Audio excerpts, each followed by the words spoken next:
कक्षा 8वीं सुलभ भारती। कविता नंबर 1 मातृभूमि। सबसे पहले राष्ट्र गीत करते हैं, राष्ट्रगान, नेशनल एंथम।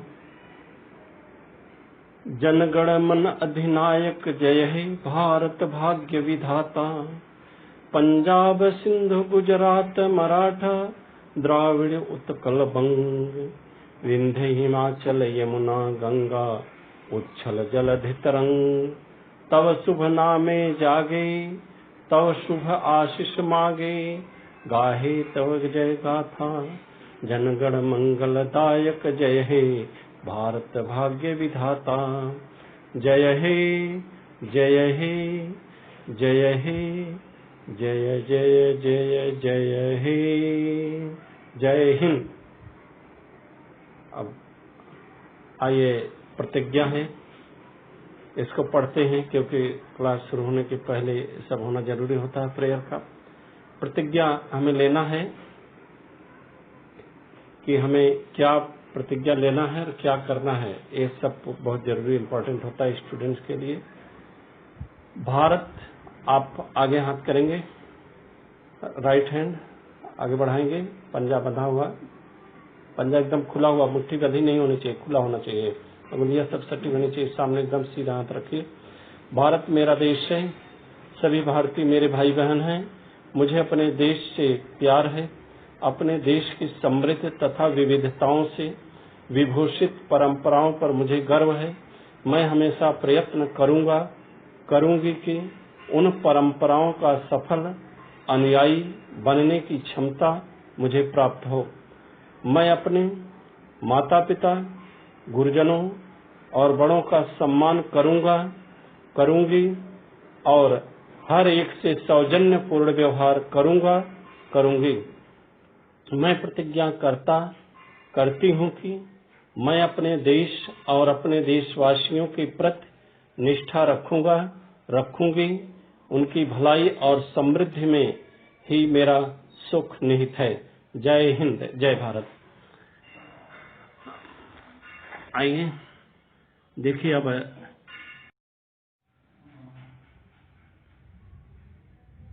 कक्षा 8वीं हिंदी सुलभ भारती, पहली इकाई, कविता नंबर 1 हे मातृभूमि। और रचनाकार राम प्रसाद बिस्मिल।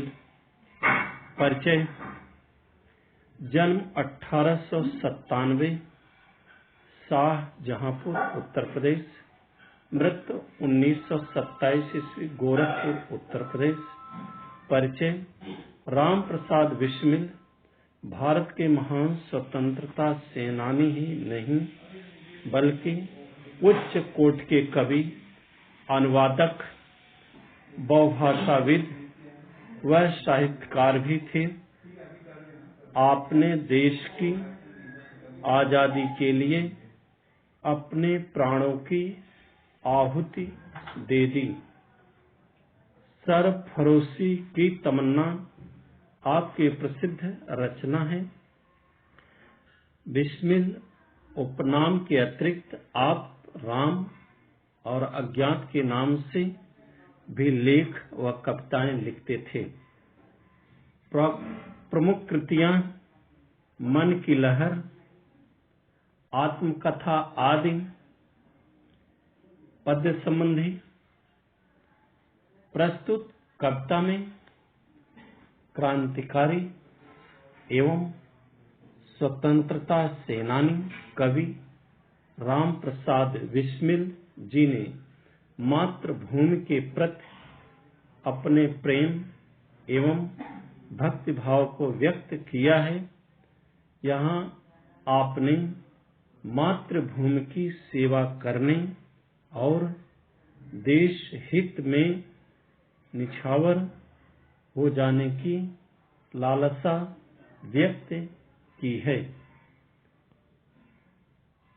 कविता देखिए,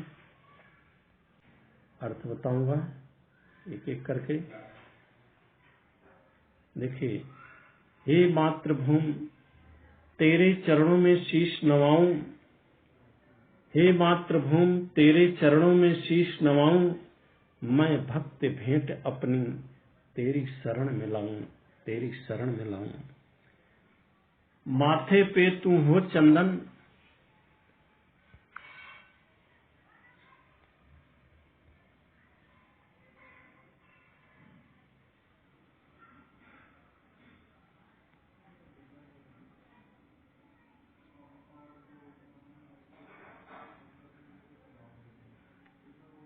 छाती पे तू हो माला, जिह्वा पे गीत हो मेरा, तेरा ही नाम गाऊं, तेरा ही नाम गाऊं। जिससे सपूत उपजे, तीसरा देखिए पहला, जिससे सपूत उपजे श्री राम कृष्ण जैसे, उस धूल को मैं तेरी निज शीश पे चढ़ाऊं, उस धूल को मैं तेरी निज शीश पे चढ़ाऊं। माई समुद्र जिसकी पद रज को नित्य धोकर, करता प्रणाम तुझको, करता प्रणाम तुझको, मैं वे चरण दबाऊं, मैं वे चरण दबाऊं। नेक्स्ट, सेवा में तेरी माता मैं वेद भाव तजकर, वह पुण्य नाम तेरा प्रतिदिन सुनो सुनाऊं, वह पुण्य नाम तेरा प्रतिदिन सुनो सुनाऊं। तेरे ही काम आऊं, तेरा ही मंत्र गाऊं, मन और देह तुम पर बलिदान हो जाऊं, मन और देह तुम पर बलिदान हो जाऊं। आइए फर्स्ट कविता देखते हैं। दो दो लाइन का पहले शब्दों का अर्थ। हे मातृभूमि, मातृभूमि मतलब है अपनी जन्मभूमि से। तेरे चरणों, तेरे मतलब तुम्हारे, चरणों माने होता है पैर, शीश माने होता है सिर, नव माने होता है, नवाओं माने होता है झुकाना, चरणों पर सिर झुकाना। मैं भक्त, सेकंड लाइन, मैं भक्त भेंट अपनी, मतलब अपनी भक्ति भेंट चढ़ाना, तेरी शरण में लाऊं। शरण माते होता है, शरण मतलब शरण में आना, लाऊं माने लाना।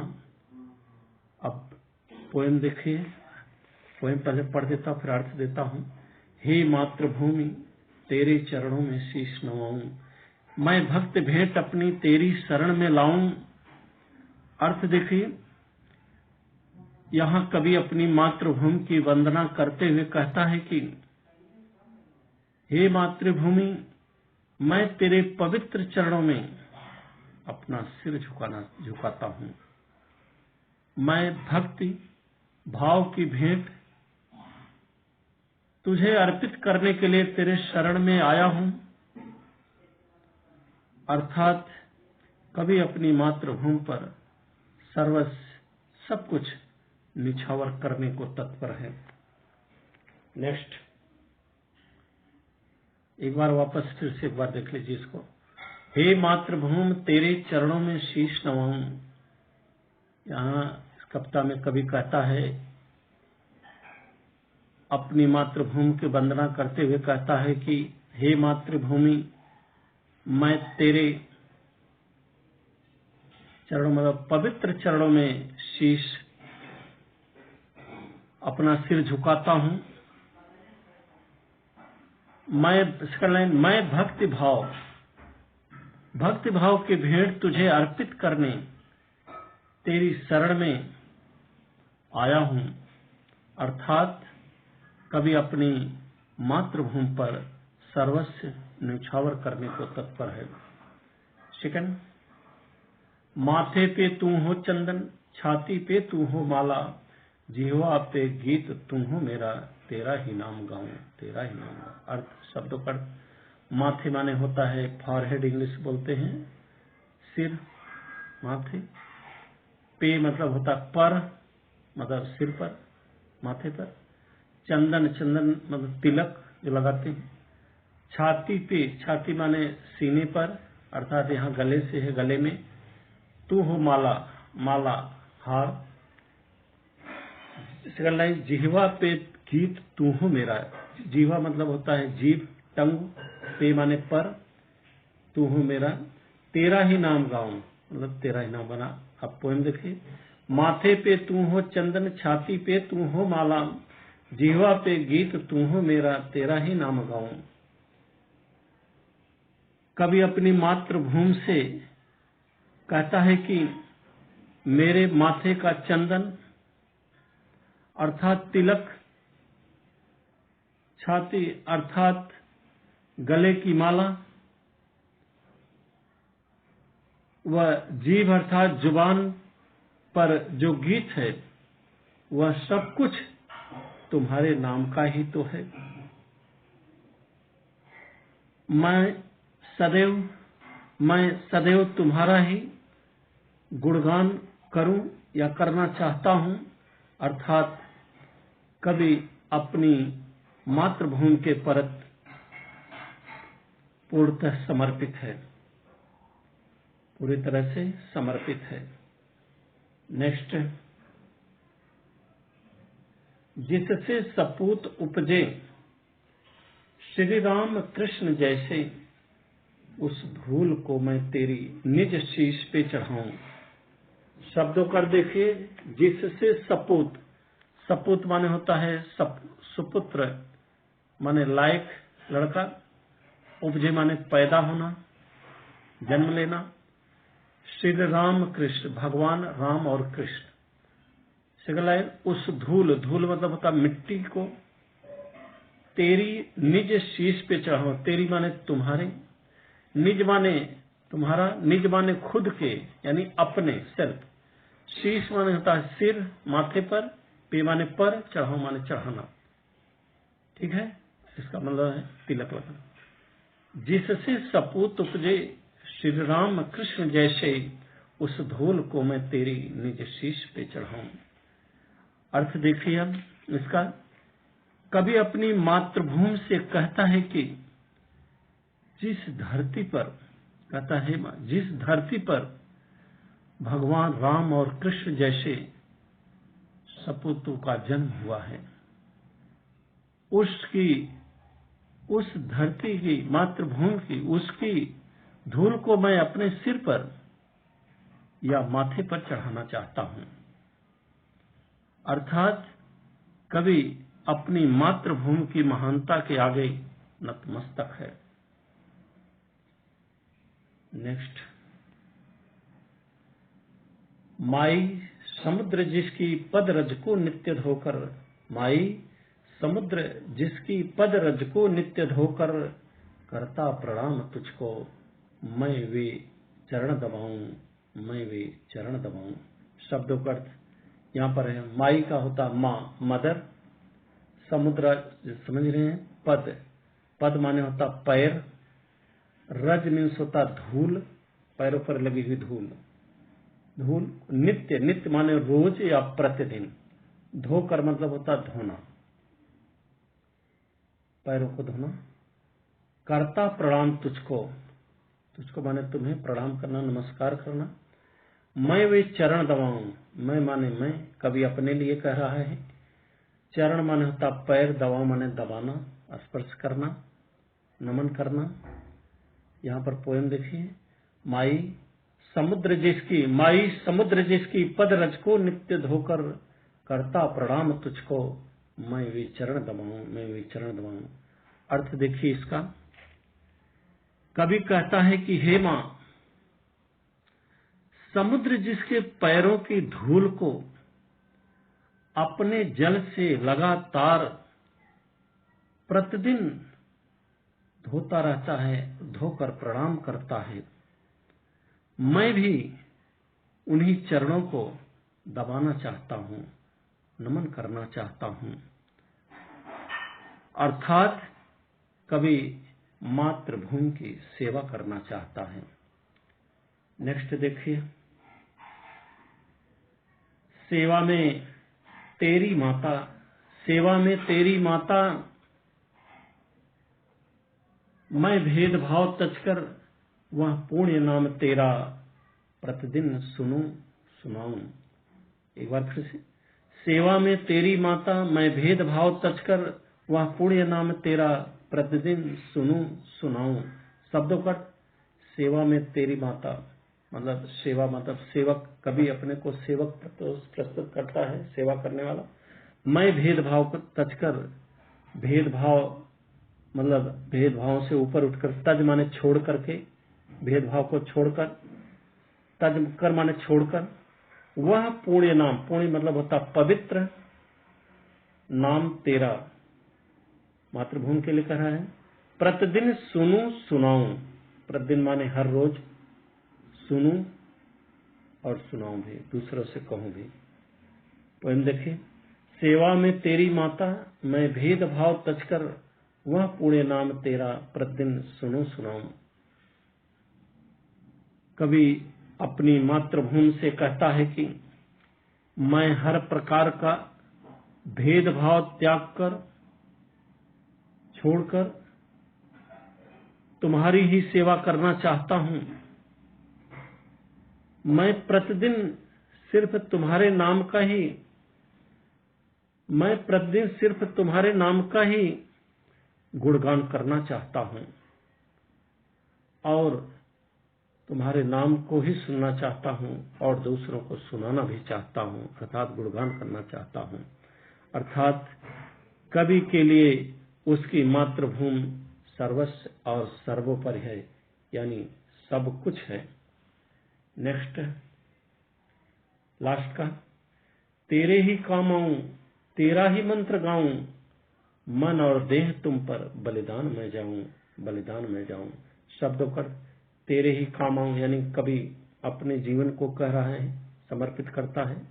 तेरे ही काम आऊं, आओ माने आना, तेरा ही मंत्र गाऊं मतलब तेरे ही नाम को गाना। मन और देह, मन माने मन, सेकंड लाइन देखिए, देह, देह माने होता शरीर, तुम पर बलिदान में जाऊं, बलिदान मतलब होता निछावर, समर्पित। पोएम देखिए, तेरे ही काम आऊं, तेरा ही मंत्र गाऊं, मन और देह तुम पर बलिदान में जाऊं। अर्थ देखिए, कभी मातृभूमि से कहता है कि मैं तेरे काम आना चाहता हूं और तेरे ही नाम का मंत्र गाना चाहता हूं, अर्थात आजीवन तुम्हारा ही गुणगान करते रहना चाहता हूं। मैं अपना तन व मन दोनों तुम पर निछावर कर देना चाहता हूं, अर्थात कभी अपनी मातृभूमि की सेवा में तन मन धन से समर्पित है। ठीक है, एक बार फिर से सुन लीजिए। तेरे ही काम आऊं, तेरा ही मंत्र गाऊं, मन और देह तुम पर बलिदान में जाऊं। कभी मातृभूमि से कहता है कि मैं तेरे काम आना चाहता हूं और तेरे ही नाम का मंत्र गाना चाहता हूं, अर्थात आजीवन तुम्हारा ही गुणगान करना चाहता हूं। मैं, सेकंड लाइन देखिए, मैं अपना तन व मन दोनों तुम पर न्यौछावर करना चाहता हूं, अर्थात कभी अपनी मातृभूमि की सेवा में तन मन धन से समर्पित है। ओके, ये पूरा हुआ। और आइए नेक्स्ट देखिए, यहाँ है कल्पना पल्लवन। मातृभूमि की सेवा में जीवन अर्पण करना प्रत्येक मनुष्य का कर्तव्य है। इस कथन पर अपने विचार लिखिए। ठीक है, नेक्स्ट शब्द वाटिका बताया गया, शब्दों के अर्थ तो यहाँ पर आइए देखिए, पेज नंबर 2 पर देखिए, 2 पर। पहला, सूचना के अनुसार कृतियां करो, यानी डायरेक्शन का अनुसार करना है। पहला है कृति पूर्ण करो। ठीक है, पहला है कृति पूर्ण करो। मातृभूमि की विशेषताएं 1 2 3 4, 4 मातृभूमि की विशेषताएं बताना है। पहला, श्री राम कृष्ण जैसे पैदा हुए। दूसरे में, समुद्र पैरों की धूल धोकर प्रणाम करता है। तीसरा, भेदभाव रहित है। चौथा, नाम पुण्य है। ठीक है, ये 4 हुए। आइए राइट साइड में दूसरा देखिए, कृत्य पूर्ण करो। कवि मातृभूमि के प्रति अर्पित करना चाहता है। 2 बॉक्स हैं, एक में तन और दूसरे में मन। तन मन, ठीक है। उसके बाद आइए यहाँ पर चौथा नंबर दिया गया है,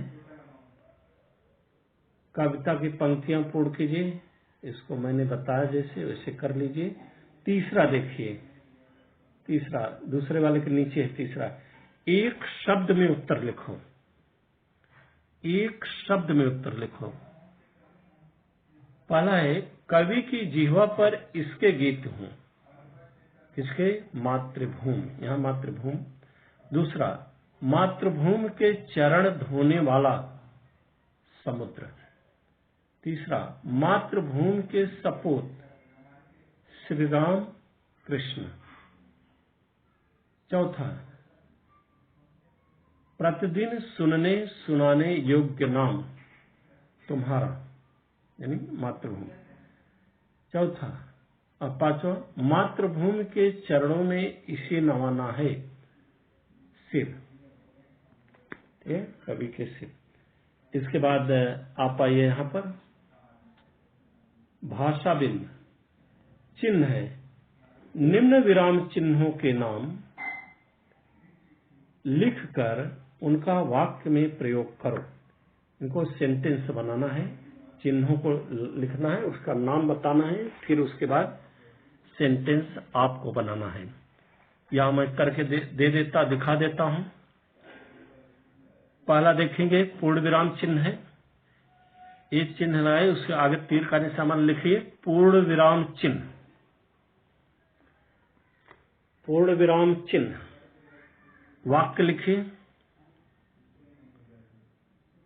चाहे तो 3 बॉक्स बनाइए और एक छोटा चिन्ह लगाइए सीरियल नंबर से नीचे, ऊपर से नीचे तक, और सेकंड बॉक्स में चिन्हों का नाम लिखिए और तीसरा बॉक्स बड़ा बनाइए जिसमें वाक्य लिखिए।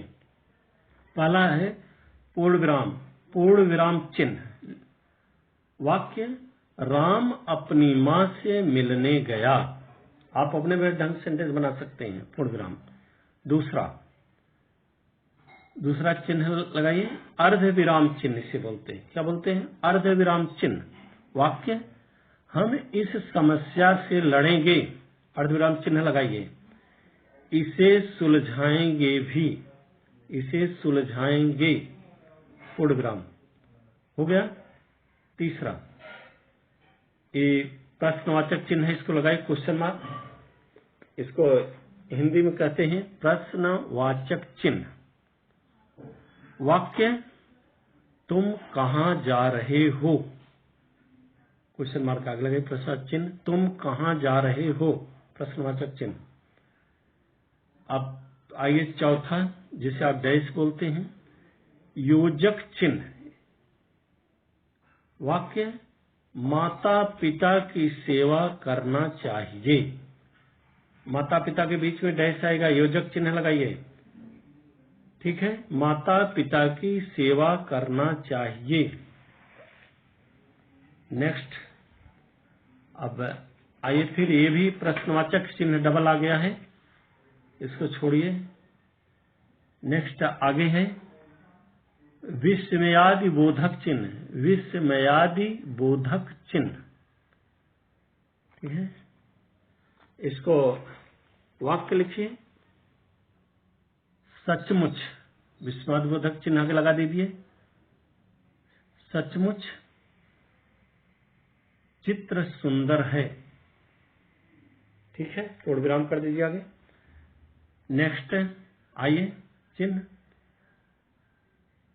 अवतरण चिन्ह, इसका नाम है अवतरण चिन्ह। वाक्य, आज मैंने निबंध लिखा।